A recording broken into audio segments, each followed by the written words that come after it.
Good morning, good afternoon, good evening, whatever time you are watching this. This is Sam Prentice Makes Things Happen. I'm Sam Prentice, back once again making it happen. And today we're talking about the Elegoo Neptune 2 3D printer, which has just come out. If you saw my last video, you'd have seen me doing an unboxing and building, and it was a great time last Sunday, and we gave this printer away to a very lucky winner called Sally. She's actually coming around today to collect it from me, so it'd be really good to meet her and understand what she's going to be doing with this 3D printer and what project she's going to be taking on. But today we're spending 5 minutes quickly looking at what this printer does, what it's all about, looking at the good points and the bad points of this 3D printer. I'd also like to thank my sponsors today, which is 3D Filament. The links are all down in the description. Make sure you hit those guys up. What's the point in owning multiple 3D printers if you can't afford the filament? Well, 3D Filament are here to the rescue once again with a wide range of filaments to suit all budgets. So make sure you check those out as well. So in closing, 5-minute review, the Elegoo Neptune 2.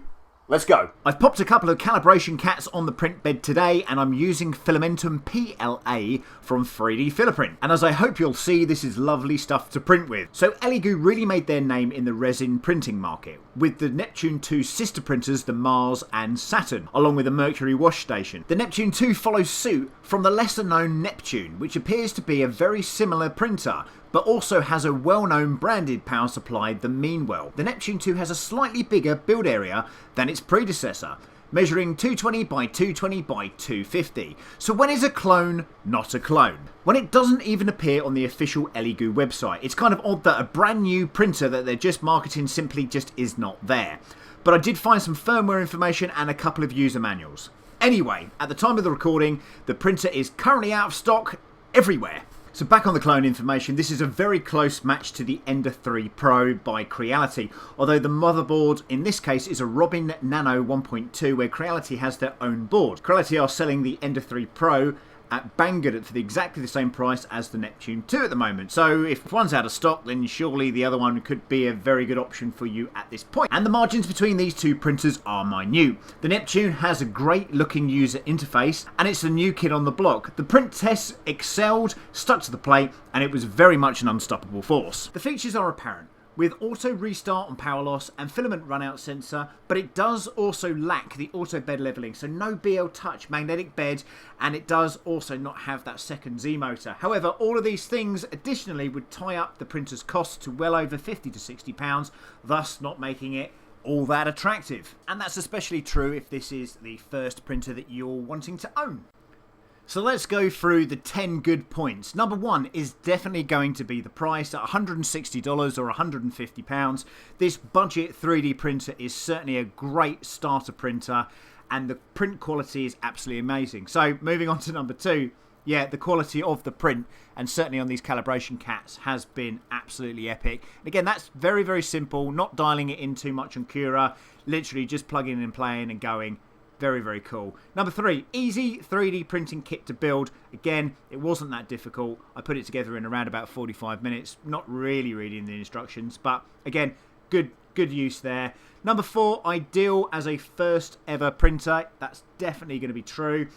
Number five, attractive user interface. Again, knowing where you've got to push the buttons and all that kind of stuff does help. If you've got to click around and mess about, the touchscreen is very, very attractive. Number six, it's got a 32-bit silent board with TMC 2225 drivers. Again, these are the new 2208 drivers. This is number seven. SD card slot is at the front. Number eight, some scope for upgrades, although you may need to move the PSU. Yeah, if you want to put that second Z in, you're going to have to move that PSU. Number nine, 4 main supported filaments, which is TPU, ABS, PLA, and my favourite PETG.